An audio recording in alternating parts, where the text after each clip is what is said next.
Hello guys, welcome to my channel. ఇవాళ కూడా మీకోసం ఇంకొక డిజైన్ తీసుకొచ్చిన. ఈ డిజైన్ ఎవరికైనా కొత్త ఇల్లు ఉన్న వాళ్ళు షేర్ చేయండి, ఎవరికైనా అవసరం అయితే చేసుకుంటారు. మా ఛానల్ సబ్స్క్రైబ్ అని షేర్ చేసుకోండి. ఓకే, ఇవాళ అయితే మనం డిజైన్ అయితే మళ్ళీ చాలు చేసినాం ఇంకొక రూమ్లో. ఈ డిజైన్ మెయిన్ మనకు కావాల్సింది ఏంటంటే డిజైన్ మెజర్మెంట్స్. మన మెజర్మెంట్స్ ఎంత పర్టికులర్గా తీసుకుంటే మనకు అంత మంచిగా డిజైన్ కనిపిస్తుంది. మెయిన్ డిజైన్స్ ఈ లెక్కలో మంచిగా డిజైన్ మార్కింగ్ తీసుకొని మంచిగా ప్లాస్టర్ వేసుకోవాలా. ఇట్లా ప్లాస్టర్ వేసుకున్నాక కూడా మంచిగా కలర్ ఒక 2 కోటింగ్ చేసుకోండి. 2 కోటింగ్ కలర్ వేసుకున్నాక కూడా మీకు ఎట్లా కావాలంటే అట్లా కనిపిస్తుంది. సూపర్ కనిపిస్తాయి డిజైన్స్. మంచిగా పెయింటర్ కొంతమందికి తెలియదు ఎట్లా వేయాలి ఏం కథ. కొంతమంది డైరెక్ట్ పెట్టేస్తారు మెజర్మెంట్స్ తెలియక. కానీ ఏదైనా మంచి మెజర్మెంట్ తీసుకోండి. ఎంత మంచిగా వేస్తే మనకు అంత పేరు వస్తుంది అన్నట్టు. మంచిగా 2 కోట్ పెయింట్ వేసుకుంటే మంచిగా ఎంత మంచిగా వేస్తే అంత మంచి మనకు డిజైన్ అనేది బాగానే అనిపిస్తుంది.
చూసారా ఫ్రెండ్స్, ఎంత మంచిగా వచ్చింది డిజైన్. మెజర్మెంట్స్ ఇంత మంచిగా తీసుకుంటే ఇట్లా డిజైన్స్ కనిపిస్తాయి. మంచిగా వచ్చింది చూడనిపిస్తుంది. ఎవరికైనా నచ్చితే ఈ వీడియో మీరు నేర్చుకున్నాను కూడా పని చేస్తుంది. అంతే. ఇప్పుడు చూడు పిఓపికి చూడు కాంబినేషన్ ఎంత బాగుంది. ఇట్లా సేమ్ ఒక రూమ్లో ఇప్పుడు మనం వాళ్ళకి ఏ డిజైన్ వేస్తున్నామో అదే డిజైన్ అదే కలర్ మనం పిఓపికి వేసుకుంటే మంచిగా డిజైనింగ్ అనేది మంచిగా అనిపిస్తుంది. కాంబినేషన్ బాగా అనిపిస్తుంది.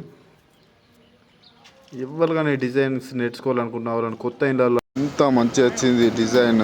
సూపర్ అండ్ సూపర్ వచ్చింది.